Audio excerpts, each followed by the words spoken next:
Bonjour et bienvenue pour cette nouvelle vidéo. Je voulais aussi vous expliquer quelque chose.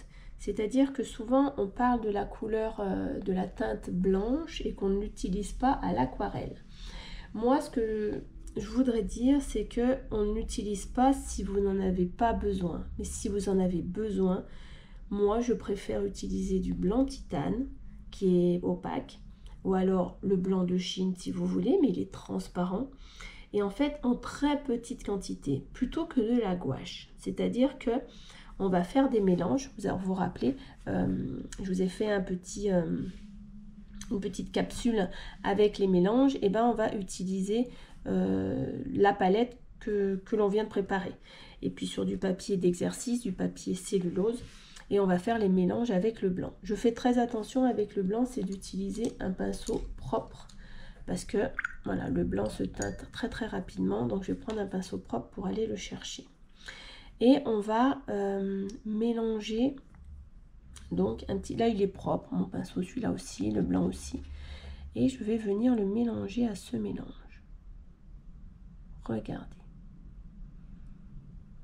Voilà. Et ici, on a une belle couleur.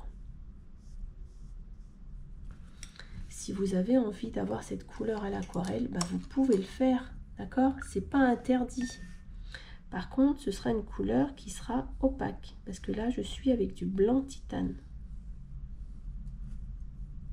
Alors, je vais humidifier pour pas qu'on ait d'auréole. Voilà.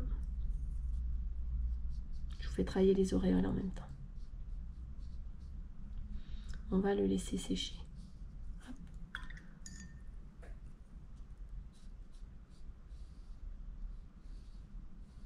Voilà.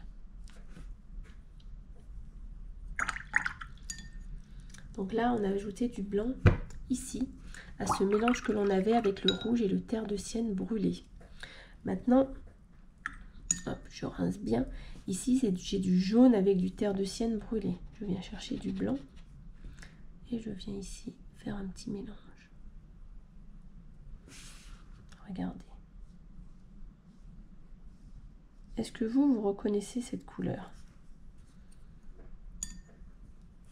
Peut-être que vous l'avez dans votre palette. Peut-être que, voilà, sans le savoir, vous utilisez cette teinte. C'est le jaune de Naples. En fait, dans le jaune de Naples, il y a du blanc. Voilà. Vous voyez? On va rincer, on va bien utiliser. On va mettre dans ce petit gris, alors qui est plus gris parce que je l'ai réchauffé petit à petit. Je voudrais peut-être lui mettre du bleu outre-mer pour qu'il soit un petit peu plus bleu.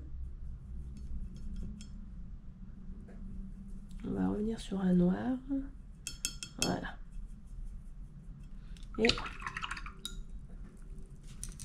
je vais donc lui ajouter un petit peu de blanc.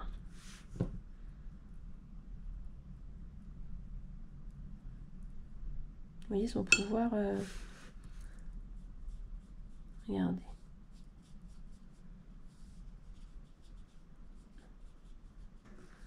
Hop.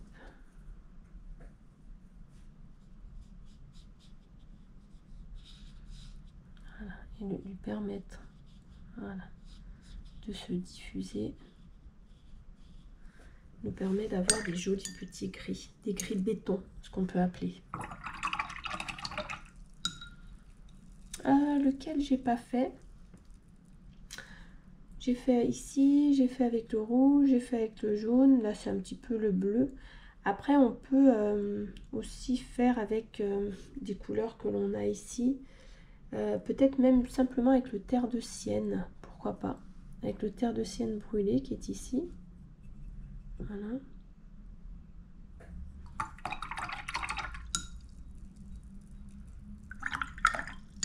Voilà, je rince très bien mon pinceau et je viens prendre. Alors pour réactiver mon blanc, hop, voilà, je ne sais pas si vous le voyez, mais moi mon blanc il est ici, c'est un blanc titane, il est dans un petit couvercle, comme ça. Voilà, et regardez cette jolie teinte que l'on fabrique. Vous voyez, avec ça, on pourrait fabriquer une couleur peau.